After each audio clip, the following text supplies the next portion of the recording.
berkah, kata orang Indonesia, diambil dari bahasa Arab barokah. Kalau satu, barokah. Kalau dua, barakatani.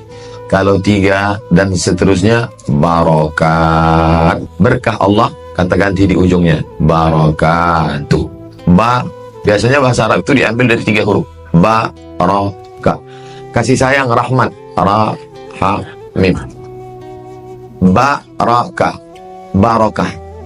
Barakah diambil dari tiga huruf barakah. Kalau kita pergi ke gurun pasir, lalu ada kering kerontang, tidak ada satu apapun tumbuh-tumbuhan, tiba-tiba kita lihat di situ ada kolam. Lalu di kolam itu ada air, orang menyebutnya oase. Lalu kemudian onta bisa minum, datanglah kemudian kambing bisa minum, lalu di sampingnya tumbuh rumput-rumput. Maka orang Arab menyebut kolam air itu dengan birkah. Dari tiga huruf, barokah, barokah, birkah. Tidak ada tumbuh lumut, tidak ada tumbuh tanaman, tapi ketika ada air, datanglah hewan, datanglah rumput, datanglah lumut, maka di situ ada berkah. Begitu juga dengan hidup ini, kita berharap kering kerontang gersang, dan ketika ada berkah, maka meneteslah air, datanglah lumut, tumbuhlah rumput, sehingga dia menjadi seperti tetesan embun di tengah gurun pasir yang tandus, atau di tengah gurun Sahara. Kalau bahasa artisnya, like snow on Sahara. Nah, itu asal kata barokah, birkah, kolam, air, lumut, hewan, datang. Semua orang mencari berkah.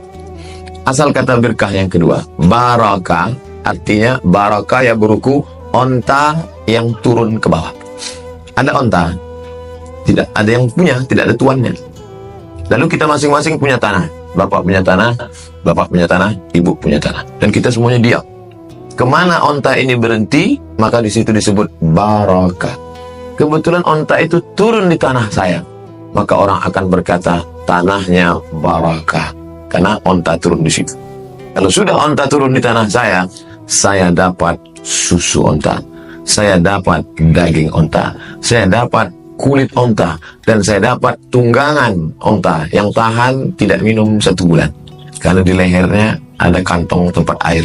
Maaf, onta bukan cuma dagingnya, bukan cuma kulitnya, maaf, sampai kencingnya pun menjadi obat. Tapi jangan bayangkan kencing onta ditampung diminum. Banyak orang salah kaprah membaca hadis itu. Air susu 1 gelas diteteskan setetes 2 tetes baru dicampur. Banyak salah paham. Nanti waktu pergi umroh, mampir ke tempat peternakan onta, ada orang jual kencing. Bukan diminum, tinggal ambil pipet. Dari dua penggunaan kata tadi, baik air yang di tengah gurun pasir maupun onta yang turun di tanah kita, keduanya berbeda. Yang satu sifatnya flora, yang satu fauna, tapi kedua-duanya punya substansi makna yang sama, ada kebaikan. Itulah makna dari kata barakah. Makanya kita ucapkan Assalamualaikum warahmatullahi wabarakatuh. Berkah rumahnya, berkah keluarganya, berkah umurnya, berkah hidupnya, berkah ilmunya, berkah amalnya, berkah hartanya, berkah matinya. Matinya pun berkah. Sudah mati dia, orang tetap ramai datang. Sudah meninggal dunia pun berkah. 100 hari sudah meninggal dunia, hari ini tetap ramai di Az-Zikra. Kiai Haji Muhammad Arifin Ilham. Ada orang masih hidup, masih sehat, buka open house, nggak ada yang mampir. Takut makan duit haram. Bayangkan itu. Oleh sebab itu maka kita ingin supaya sudah mati pun keberkahan kita tetap mengalir. Makanya kata Nabi, kalau kamu mau hidupmu berkah, tanamlah tanaman yang bisa dimakan buahnya oleh cucumu. Tanaman berkah. Kita cerita tentang berkah. Tanaman apa yang kita tanam cucu kita bisa makan? Kelapa sawit 25 tahun, umur 20 trek. Bahkan sekarang banyak sawit yang tidak dipanen karena harga panen lebih mahal daripada harga sawit. Karet 30-50 tahun mati. Tapi ada pohon berkah. Kalau saya tanam, cucu saya masih bisa makannya. Apa itu? Korma. berkahnya tetap mengalir. Makanya kata Nabi, idza waqa'at ala ahadikumul qiyamah, kalau kamu sudah mau mati, wa fi yadihi fasilah, di tanganmu ada bibit korma, falyughrisha, tanamkan. Untuk apa nanam korma sudah mau mati? Sakratul maut. Manis buahnya tak pernah kita cicipi, rindang daunnya tak pernah kita bernaung di bawahnya. Untuk apa kita tanam korma? Berkahnya tetap mengalir sesudah kita mati, karena akan ada orang yang bernaung di bawahnya, tenang dia dari panas terik, kita dapat berkahnya. Buahnya tiba-tiba berbuah, kita wakafkan lillahi ta'ala. Ada orang berpuasa, Allahumma laka sumtu wa bika amantu wa ala rizqika aftartu bi rahmatika ya arhamar rahimin, dhahaba dhama'u wa batallatil uruq wa thabatal ajru. Bagi yang hafal doanya, yang tak hafal gerak-gerakkan aja dulu. Mengalir pahalanya setiap menetes di tenggorokannya sampai ke makam kita. Maka judul hari ini luar biasa tentang berkah. Ini kunjungan saya kedua ke rumah Tuan Haji Tritamtomo dan Ibu Lia. Dulu yang pertama adalah bulan Desember. Kok Ustaz ingat? Karena pertanyaannya waktu itu tentang Natal. Lalu kemudian setelah itu bulan April nomor saya diretas untuk kepentingan pemilu. Dan setelah itu hilang, saya pun putus kontak dengan Ibu Lia dan Bapak. Baru kemudian seminggu yang lalu saya tausiah subuh di Az-Zikra, ketemu dengan Ibu. Ustaz, bisa kapan lagi datang ke rumah? Insya Allah kalau saya ada ke Jakarta, ada luang waktu, insya Allah saya datang. Nanti kita lihat jadwal. Rupanya hari ini dipertemukan Allah. Sebenarnya Allah punya rencana, Abdul Somad, kau akan ketemu lagi dengan Pak Haji Tritamtomo pada saat yang indah, satu waktu. Jadi seringkali kadang kita menganggap rencana kita bagus, padahal rencana Allah lebih bagus. Ada rencana yang lebih indah. Semua ada saatnya. Buku itu sudah saya terjemahkan, bestseller, walaupun saya tak dapat royalti. Nah, Bapak Ibu yang dimuliakan Allah Subhanahu wa Ta'ala, cerita tentang masalah berkah, air yang mengalir tak berhenti, onta yang mendapatkan rahmat berkah pemiliknya dari mulai najis kotornya sekalipun, karena ada tuntunan ajaran di sana, dan ternyata memberikan efek obat terapi kesembuhan. Maka kita pun semuanya ingin berkah-berkah, termasuklah tamu yang datang ke rumah kita membawa berkah. Makanya pesan kiai-kiai dulu, kalau mau buat rumah, niatnya untuk terima tamu, supaya orang datang banyak. Beda sama orang yang sekarang tidak mengerti konsep ini. Buat rumah gimana supaya tamu nggak datang? Karena dianggap tamu itu hanya menghabiskan gula saja. Padahal di sana ada keberkahan. Yang datang mendapatkan berkah karena doa Nabi Ibrahim, Rabbil firli, ampunkan dosaku, wali walidayya, ibu bapakku, waliman dakhala baitiya, dan orang yang masuk ke dalam rumahku, mukminan, dalam keadaan beriman, percaya kepada Engkau. Maka pulang kita dari rumah ini dalam keadaan dosa min, kalori plus.